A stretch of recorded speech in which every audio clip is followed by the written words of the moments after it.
Olá! Você sabia que o direito à moradia digna está na nossa Constituição? Ainda assim, segundo o último censo do IBGE, só em São Paulo existem cerca de 130 mil famílias sem moradias e mais de 290 mil imóveis desocupados. O programa Papo.com de hoje é sobre políticas habitacionais e o movimento de luta por moradia. Para falar sobre esse assunto, recebemos em nossos estúdios o Mildo Ferreira, que é assistente social e morador de um prédio ocupado na Avenida São João há 5 anos, aqui no centro de São Paulo. Oi, Mildo, tudo bem? Tudo bem, bom dia. Muito obrigado pela sua presença aqui com a gente. Eu queria que você falasse um pouco sobre o MSTRU. Então, o MSTRU é o Movimento Sem Teto pela Reforma Urbana. Ele é um movimento originário da região leste da cidade de São Paulo. Ele surge no início da década de 90, né? Na figura do Osmar Borges, que ele foi até a comunidade, né? Ele morava lá e lá era uma região que as pessoas viviam numa situação bem vulnerável. Então ele organiza essa comunidade para essas pessoas começarem a acessar a moradia, né? E a partir daí começa a surgir os empreendimentos, né? Que é a região da Fazenda da Juta, que é uma região com grandes empreendimentos vinculados a movimentos sociais de moradia. Tudo isso na Zona Leste. Tudo isso na Zona Leste. Hoje, esse movimento ele tem uma coordenadora geral, que é a Antônia Nascimento, né? E a partir daí, houve no início da década de 90, houve vários avanços, né? Que inclusive, se você for lá, você vai conhecer lá que os empreendimentos habitacionais. Há muitos empreendimentos habitacionais desse processo de luta que ocorreram lá. Só que daí, no finalzinho da década de 90, há um retrocesso, entendeu? E nisso, esse movimento começa a articular com outros movimentos, e essa articulação forma a FLM, que é a Frente de Luta, né? Que são a articulação de vários movimentos para fazer uma luta maior, para apontar mesmo para o Estado, entendeu? A quantidade de moradias, de pessoas que precisariam de moradia na cidade de São Paulo, né? E daí é feita uma outra grande luta na cidade, que uma outra das grandes lutas nesse processo é a ocupação de prédios que não cumprem a função social, que inclusive não é previsto na Constituição que o prédio deve cumprir a função social até para o próprio desenvolvimento da cidade, né? Esse é o primeiro passo. Você falou de um retrocesso. Qual foi o motivo desse retrocesso no final dos anos 90 que você falou? Na verdade, assim, houve pouco investimento na questão habitacional de moradia social, entendeu? Inclusive, e grandes investimentos na classe média. Por exemplo, se a gente vê uma parte de São Paulo, ela teve grandes avanços, entendeu?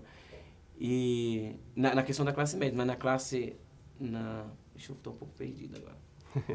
Acontece. Não, se você quiser falar também sobre as ações do MSTRU, tá. É legal pra gente também, até para o nosso telespectador ficar sabendo. Então, como não houve esses grandes investimentos nessa classe, que é a classe mais vulnerável, que a gente chama de classe trabalhadora, entendeu? O MSTRU começa a fazer o quê? Começa a usar outras ferramentas para acessar a moradia, né? Além da ferramenta de ocupar terras que não cumprem a função social, também existem outras ferramentas, que seriam ocupar cargos públicos, sabe? Os conselhos da habitação, os conselhos tutelares também, e também utilizar da cultura, entendeu? Que hoje os movimentos eles têm a cultura fortemente envolvida também, e tudo isso, paralelo a isso, gera a pessoa acessar o direito à moradia. Essas ações de cultura acontecem no prédio ocupado da Avenida São João também ou não? Na verdade, acontece como um todo dentro do movimento, né? Porque existem ações que são feitas na Leste, e lá existe uma associação gigante, e também tem essas ações que são feitas dentro desses prédios ocupados também. Ah, sim. E existe alguma dificuldade do movimento, por exemplo, em alguma lei que acaba impedindo um pouco das ações desse movimento com a sociedade? Ou quais são os empecilhos, quais as dificuldades do movimento com a sociedade, com relação a alguma barreira que o governo impõe, por exemplo? Na verdade, assim, existe porque o próprio governo não cumpre o que é previsto no artigo 6º da Constituição Federal, que é o direito à moradia, né? Que, inclusive, esse artigo é incluído em 2012, né?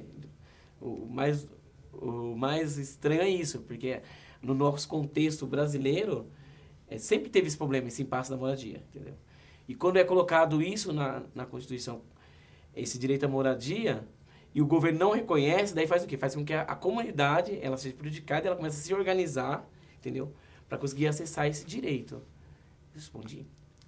Tá ótimo. Porque às vezes eu fico na dúvida se eu respondi a pergunta. De 2012 para cá, que teve essa inclusão, teve alguma diferença? Porque esse prédio, por exemplo, foi ocupado exatamente em 2012, não foi? Não, na verdade, essa inclusão na Constituição é em 2002. Ah, 2002.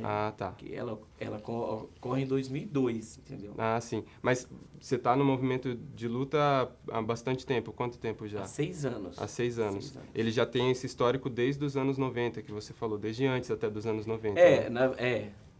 Na verdade, assim, a região leste em si, ela tem um histórico muito longo. Por exemplo, conheço a Creuza, por exemplo, que ela é uma coordenadora de base do movimento. Coordenadora de base é aquela pessoa que vai na comunidade. Ela tem 35 anos de movimento. Entendeu? Então, ela já acessou a moradia dela e hoje ela continua no contexto de luta por moradia para a comunidade como um todo. Porque as pessoas, quando elas se envolvem nesse contexto, elas percebem que não é só um problema dela, entendeu? É um problema da sociedade, entendeu? E o grande problema, às vezes, dos governantes, eles não perceberem isso. Que a questão está... quando o outro ficar melhor, a sociedade também vai ficar melhor, entendeu? Então, não dá para a gente fazer um investimento numa determinada classe e deixar as outras classes vulneráveis, entendeu? Porque vai gerar o que a gente chama, por exemplo, vai gerar a violência. Porque a pobreza, ela traz a violência também, entendeu? Respondi de novo. Sim. Então, é exatamente sobre esse assunto, a gente vai falar, depois do intervalo com o VT que a gente preparou, sobre as políticas habitacionais. Então, a gente vai para um rápido intervalo e na volta falaremos um pouco mais sobre essas políticas e o Mildo vai falar um pouco mais também sobre os movimentos e o MSTRU. Tá ok? A gente volta já já.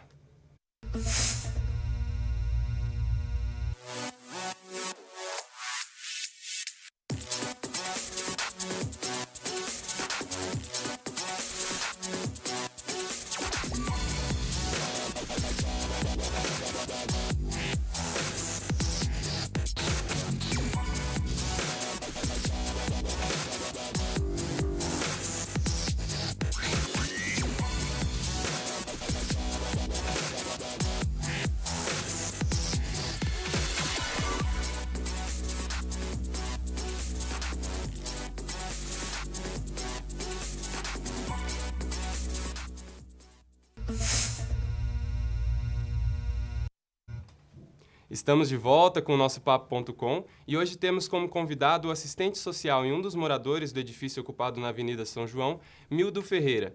Bom, antes de continuar a nossa conversa, nós vamos conferir a reportagem a seguir.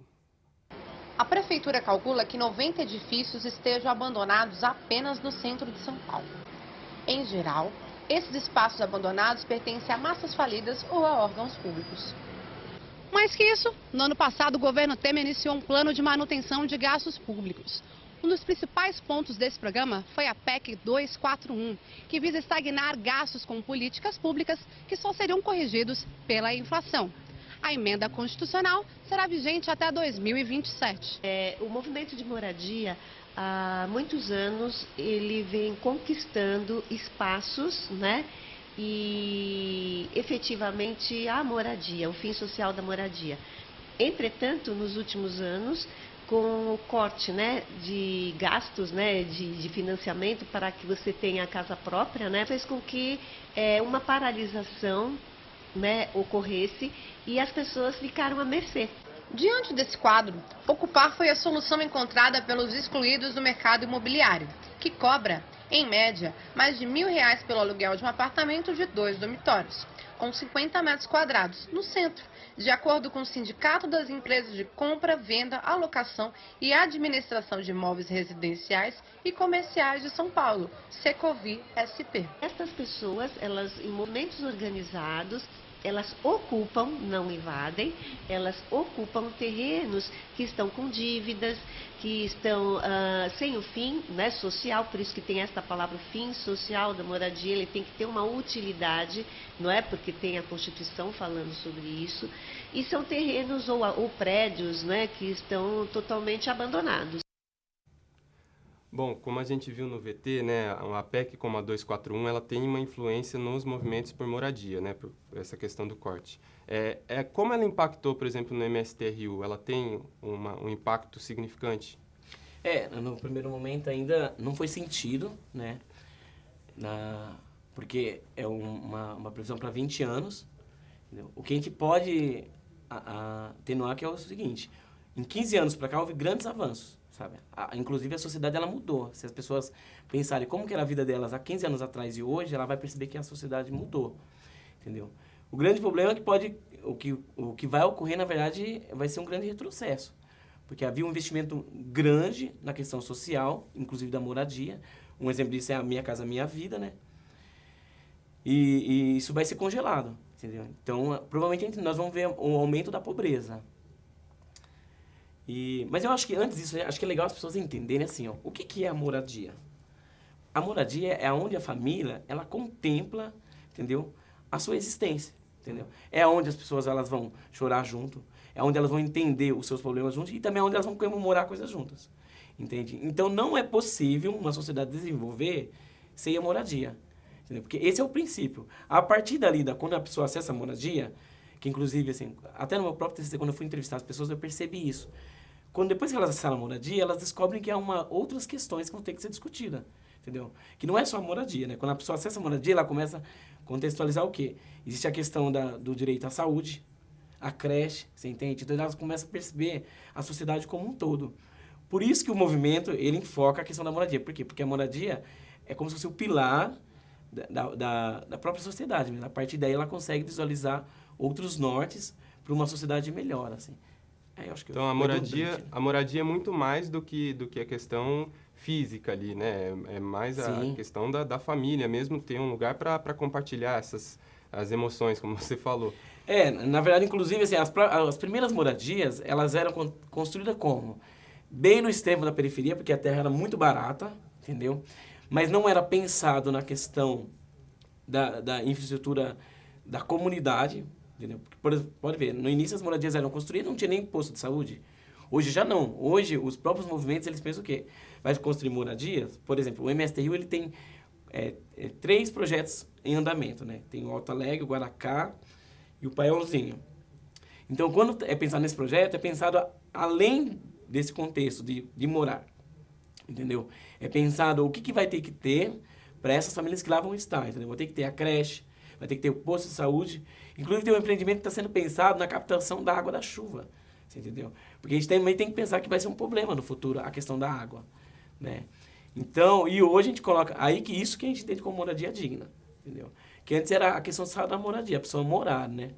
E hoje a gente já entende que não, que o morar, ele está alocado num âmbito maior, inclusive até no campo da cultura. E é claro que o movimento atua em outras zonas da cidade, mas tem prédios ocupados na região central. Essa questão da moradia digna, na região central é muito mais digna, vamos por assim, como em outras regiões, na questão de ter acesso aos serviços mais próximos? Então, o que eu observo é assim, apesar de ser um prédio ocupado, que ainda os moradores de todos lá não tem a posse, entendeu? Ela tem uma outra coisa que chama infraestrutura, que o centro tem. Ele tem tudo o que é necessário, entendeu? Apesar de algumas pessoas fazerem a crítica falando que não, entendeu? Mas todo mundo quer estar no centro, né? Ele tem tudo que é necessário para a pessoa interagir nessa sociedade. Ela acessa a sociedade, entendeu? Ela vai ter os postos de saúde, ela vai ter os equipamentos públicos, ela vai ter a questão da cultura, entendeu? E tudo acontece no centro, que é um grande problema da cidade também, né? Ela concentrar as coisas no centro, porque, se a gente for pensar mesmo, Harvard ele fala sobre isso, que a boa cidade, ela não pode ter um centro, entendeu? Ela tem que, por exemplo, as pessoas têm que morar na Zona Sul e sentirem bem de estar na Zona Sul. Então, elas têm que fazer a escolha onde elas querem estar, entendeu? Mas o que a gente percebe é isso, que quando as pessoas elas passam a morar no centro, elas passam a acessar outros direitos. Por exemplo, lá tem diversas mulheres que elas não tinham terminado o ensino fundamental. Elas terminaram o ensino fundamental, fizeram o médio e hoje elas são universitárias, entendeu? Falo das mulheres porque a maioria são mulheres que acessaram. Os homens ficaram um pouco estagnados nesse contexto, entendeu? Então, a gente percebe isso. Então, é um avanço. Que não uma mulher que morava na beira de um córrego, entendeu? Que no caso, ela mora na beira de um córrego e hoje ela passa a morar no prédio ocupado e ela começa a acessar tudo isso, economicamente também ela vai ter uma outra interação na sociedade. Entendeu? Sim, então a gente tem muito assunto para falar, mas infelizmente o programa de hoje já está chegando ao final. A gente quer agradecer a você por ter tirado esse tempo para vir até aqui e conversar com a gente sobre um assunto tão relevante. E agradecer também a você que nos assistiu. E o nosso programa fica por aqui. Com certeza foi uma ótima oportunidade, tanto para a gente quanto para quem assistiu, evoluir muito nesse assunto. Obrigado a todos e até mais!